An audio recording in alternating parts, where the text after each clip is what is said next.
السلام علیکم ورحمۃ اللہ وبرکاتہ۔ سعودی عرب کا ایک قبرستان 30 سال سے بند پڑا تھا۔ آخر فیصلہ ہوا اب اس کو برابر کر دیا جائے اور گورنمنٹ نے اجازت دے دی، اور یہ ایک کمپنی کو اس کا ٹھیکہ مل گیا اور کمپنی نے اپنا کام شروع کیا۔ کام کے دوران بوسیدہ ہڈیاں اور بدبو کے علاوہ کچھ نہ تھا۔ کام کے دوران جب ایک قبر کھودی گئی تو وہاں بدبو کی بجائے خوشبو محسوس ہونے لگی۔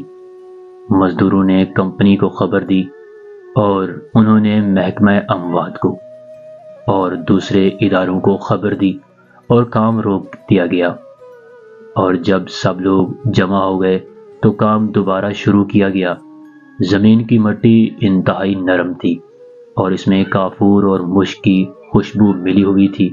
پھر ایک میت ملی جس کا کفن ویسے کا ویسا تھا۔ ریکارڈ چیک کیا گیا تو پتہ چل رہا تھا آج سے 30 سال پہلے دفن کیا گیا تھا۔ خیر قبر سے نکالا گیا تو مردے کا چہرہ کھولا گیا تو وہ تر و تازہ جیسے ابھی ہی مرا ہو۔ گاؤں کے لوگوں نے پہچانا یہ فلاں کا بیٹا ہے۔ وہ شخص بہت ضعیف تھا، چل پھر نہیں سکتا۔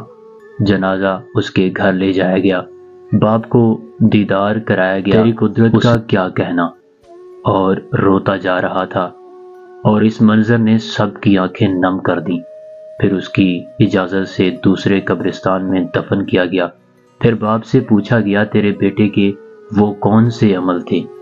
باپ نے جواب دیا میرا بیٹا اللہ سے بہت محبت کرتا تھا، پہلی صف میں نماز پڑھتا تھا۔ کوئی ایسی صبح نہ گزری تھی جب میں نے فجر کی آذان دی اور میں نے اس کو جاگا ہوا نہ پایا۔ کبھی کبھی تو وہ اذان سے پہلے ہی مسجد چلا جاتا تھا، کوئی نماز قضا نہیں کرتا تھا۔ اور تو مجھے کچھ پتہ نہیں وہ کچھ کرتا ہو۔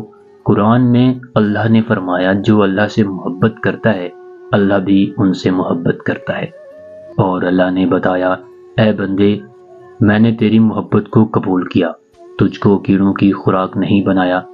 نماز تو ہم میں سے سب لوگ پڑھتے ہوں گے، مگر نماز کا اہتمام بہت کم لوگ کرتے ہیں۔ محبت تو ہم سب کرتے ہیں، مگر محبت کا ثبوت بہت کم لوگ دیتے ہوں گے۔